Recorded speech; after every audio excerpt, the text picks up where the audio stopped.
Assalamualaikum warahmatullahi wabarakatuh. Selamat pagi teman-teman NH Story dimanapun kalian berada. Baik teman-teman, di sini saya akan menceritakan kisah inspiratif dari seorang tokoh sufi perempuan. Beliau bernama Sayyidah Robiah Al-Adawiyah.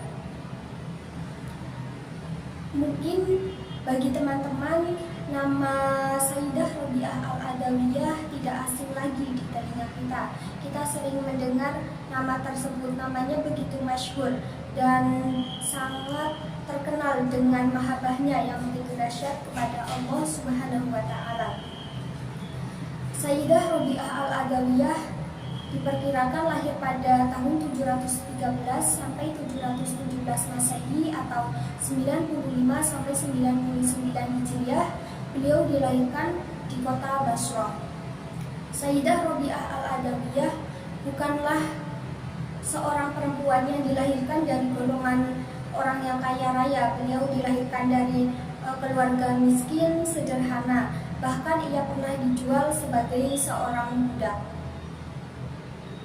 Pandangan-pandangan spiritualnya terus hidup di kalangan sufi selanjutnya, bahkan namanya masyhur hingga saat ini. Bahkan banyak dari beberapa ulama yang menaruh perhatian lebih kepada beliau, yaitu antara lain Sufyan Ats-Tsauri, Hasan Al-Basri, Malik bin Dinar, dan Syaqiq Al-Balakhi.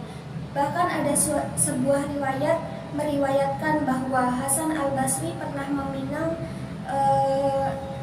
Robiah Al-Adawiyah, tapi pinangan tersebut tidak diterima oleh Robiah Al-Adawiyah karena Hasan Al-Basri tidak mampu memuaskan berbagai pertanyaan dari seorang Robiah Al-Adawiyah.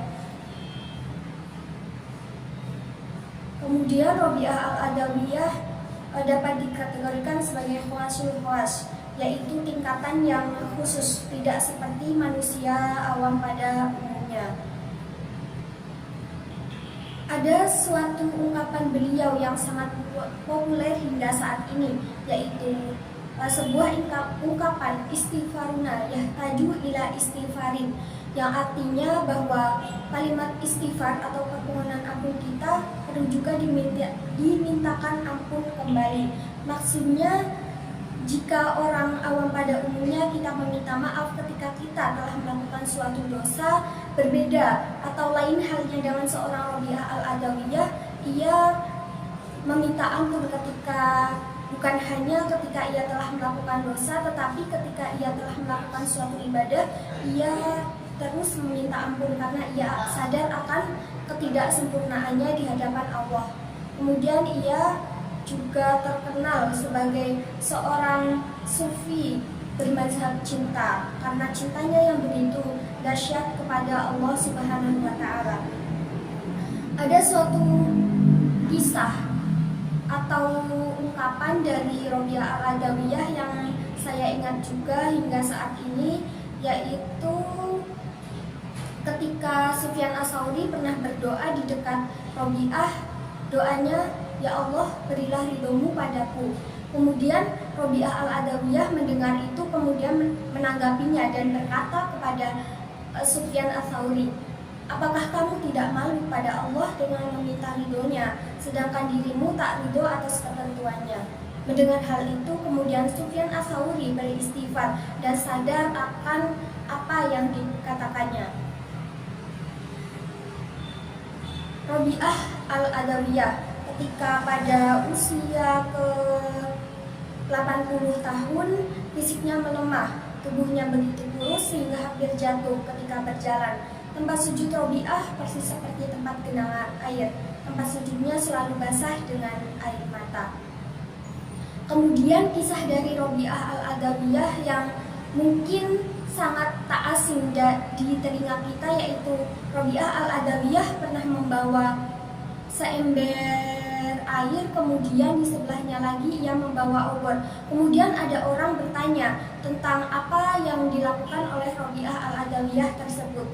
Kemudian dengan tegas Robiah Al-Adawiyah menjawab, "Aku ingin memadamkan neraka dan membakar surga dengan ini. Aku tidak mau ibadahku karena menginginkan surga ataupun karena takut neraka. Ia ingin bahwa ibadahnya tulus, ikhlas, ridho karena kecintaannya kepada Allah Subhanahu wa Ta'ala.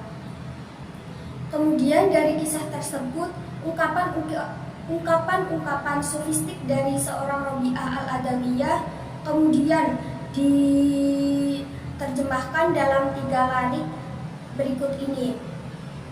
Semuanya menyembahmu karena takut neraka. Mereka menganggap keselamatan darinya sebagai bagian untung melimpah, atau mereka menempati surga lalu mendapatkan istana dan meminum air salsabila. Bagiku tidak ada bagian surga dan neraka. Aku tidak menginginkan atas cintaku imbalan pengganti.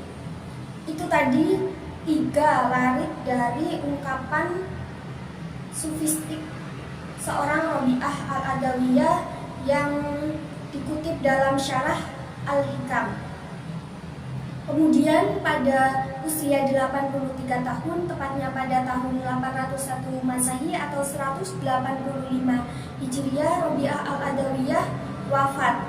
Sebelum wafat, Rabi'ah al-Adawiyah ingin memastikan bahwa kain kafan yang digunakan untuk membalutnya ketika sudah meninggal bahwa dari harta yang jelas. Oleh karena itu, ia telah menyiapkan jauh-jauh hari kain kafan yang kelak membungkus jenazahnya. Semasa hidup, ia meletakkan kain kafan itu di depannya, tepatnya di tempat sujudnya. Wallahu a'lam. Baik teman-teman Story, itu tadi beberapa kisah dari seorang Sayyidah Rabi'ah al-Adawiyah, seorang sufi perempuan yang patut kita contoh sifatnya. Khususnya bagi kita sebagai seorang perempuan di era modern seperti saat ini, sudah jarang ditemukan perempuan-perempuan yang sangat cinta kepada Allah Subhanahu wa Ta'ala. Kebanyakan dari perempuan zaman sekarang, mereka lebih cinta kepada hal-hal keduniawian. Oleh karena itu, sudah sepatutnya kita bisa mencontoh sedikit dari kisah tadi, yaitu bagaimana kita mengurangi kecintaan kita kepada hal-hal keduniawian, kemudian menanamkan dalam diri kita bagaimana cinta kita kepada Allah Subhanahu wa Ta'ala dengan memperbanyak ibadah. Kemudian jangan hanya memandang dunia ini sebagai sesuatu yang wah, karena dunia ini sifatnya hanya sementara. Mungkin itu saja yang dapat saya sampaikan. Semoga bermanfaat dan semoga kalian bisa mengambil hikmah, ibrah dari kisah tadi. Sekian, wassalamualaikum warahmatullahi wabarakatuh.